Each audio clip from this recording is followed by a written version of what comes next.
मैं Sidhu sir third years coaching के YouTube परिवार में आपका हार्दिक स्वागत, अभिनंदन और वंदन है। रख हौसला, वो मंजर भी आएगा, प्यासे के पास समंदर भी आएगा। रख हौसला, वो मंजर भी आएगा, प्यासे के पास समंदर भी आएगा। थक कर न बैठे मंजिल के मुसाफिर, थक कर न बैठ ये मंजिल के मुसाफिर, मंजिल भी मिलेगी और मिलने का मजा भी आएगा। इसी के साथ आपका अगला टॉपिक शुरू किया जाता है। स्वागत है। आइए, आज का सेशन है साधारण ब्याज, जिसको इंग्लिश में क्या कहते हैं बेटा? Simple interest. क्या कहते हैं इंग्लिश में? Simple interest. देखिए, आज कुछ परिभाषाओं पे हम लोग बल देंगे, जैसे कि मूलधन क्या होता है, दर क्या होता है, साधारण ब्याज क्या होता है, ठीक है। उसके बाद दर क्या होता है, इन सब परिभाषा को हम पढ़ेंगे, ठीक है। आ जाइए मूलधन पे। मूलधन को इंग्लिश में क्या कहते हैं बेटा? Principal amount. मूलधन को इंग्लिश में क्या कहते हैं? Principal amount. देखो, प्रिंसिपल अमाउंट होता क्या है कि जैसे उधार ली गई या दी गई कुल राशि को मूलधन कहते हैं, ठीक है। और इसे किससे प्रदर्शित करते हैं? पी से। देखिए, आप किसी से उधार लेंगे, जब उधार लेते हैं और उधार देते हैं, ठीक है। जैसे मैं अभी कुछ देर पहले भी बताया था कि आदित्य को मैं 100 रुपये देता हूँ और इससे कुछ परसेंट पे क्या करता हूँ, लेता हूँ। जो दिया इसको 100 रुपये दिया और ये मुझको 100 रुपये दिया, तो वही क्या हो जाएगा बेटा? मूलधन। क्या हो जाएगा? मूलधन। ठीक है। आपको मूलधन समझ में आया? Yes sir. आगे चलते हैं ब्याज पे। ब्याज को इंग्लिश में क्या कहते हैं? इंटरेस्ट। ब्याज को इंटरेस्ट कहते हैं। इसका परिभाषा देखिए, मूलधन पर जितना अतिरिक्त रकम अदा की जाती है, मूलधन पर जितना अतिरिक्त रकम अदा की जाती है, उस अतिरिक्त रकम को क्या कहते हैं बेटा? ब्याज। उस अतिरिक्त रकम को क्या कहते हैं? ब्याज। और ब्याज को किससे प्रदर्शित करते हैं? आई से। प्रदर्शित करते हैं। जैसे अभी 100 रुपये मान लो किसी व्यक्ति को दिया गया और कुछ परसेंटेज पे उसको वापस ले लिया गया। जैसे 100 रुपये दिया गया और बता दिया गया कि आपसे हम 10% लेंगे, ठीक है। तो जो अगले महीने में ब्याज मिलेगा, क्या मिलेगा? ब्याज मिलेगा 110 रुपये, ठीक है। वो क्या होगा? 10 रुपये जो राशि हो रही है एक्स्ट्रा आपकी, वही ब्याज कहलाती है। बात समझ में आई? Yes sir. आगे देखिए, क्या है? मिश्र धन। क्या है बेटा? मिश्र धन। मिश्र धन को इंग्लिश में क्या कहते हैं? अमाउंट। मिश्र धन को इंग्लिश में क्या कहते हैं? अमाउंट। देखिए, ब्याज एवं मूलधन के योग की राशि को मिश्र धन कहते हैं। इसे किससे प्रदर्शित करते हैं? ए से। किससे प्रदर्शित करते हैं? ए से। अब बात को समझना है कि मिश्र धन, ब्याज आपका जो हुआ, जैसे ब्याज आपका 10 रुपए था, 100 रुपए आपकी मूलधन राशि थी। क्या थी बेटा? 100 मूलधन राशि। दोनों का जब आप योग करेंगे तो उसी को क्या कहेंगे? क्या कहेंगे? मिश्र धन कहेंगे। क्या कहेंगे बेटा? मिश्र धन। उसके बाद देखिए, आते हैं मेन जो टॉपिक है आपकी साधारण ब्याज, सिंपल इंटरेस्ट। उसकी परिभाषा क्या है कि सिंपल इंटरेस्ट वह होता है जो वह अतिरिक्त धन जो केवल और केवल क्या मूलधन पर लिया जाता है, ठीक है, उसे साधारण ब्याज कहते हैं। साधारण ब्याज को किससे प्रदर्शित करते हैं? एसआई से। क्योंकि सिंपल इंटरेस्ट का जो कैपिटल लेटर होता है उसी को प्रदर्शित कर दिया जाता है, ठीक है। तो यस आई आपका क्या है?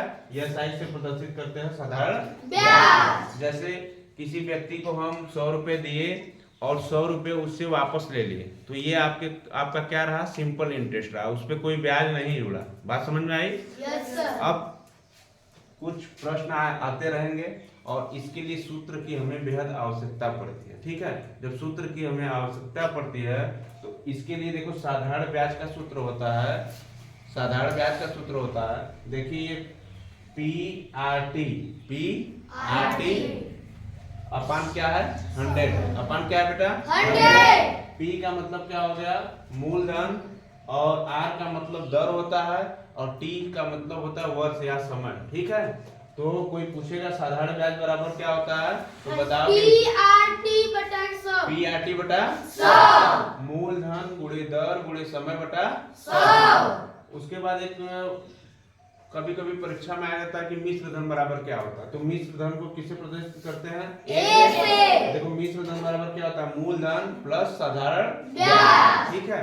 उसके बाद अगला जो है सूत्र, मिश्र धन बराबर पूछेगा तो मिश्र धन बराबर पूछेगा तो बताओगे पी मूलधन कोष्ट में 100 प्लस दर इंटू समय बटे क्या हो जाएगा 100। ठीक है? एक सूत्र होता है मूलधन बराबर पूछ देगा, मूलधन बराबर क्या होता है मिश्र धन इंटू 100 अपन क्या हो जाएगा बेटा 100 प्लस। देखिए हमारा जो सेशन था साधारण ब्याज का, और साधारण ब्याज के हम पहली टाइप के पहले प्रश्न में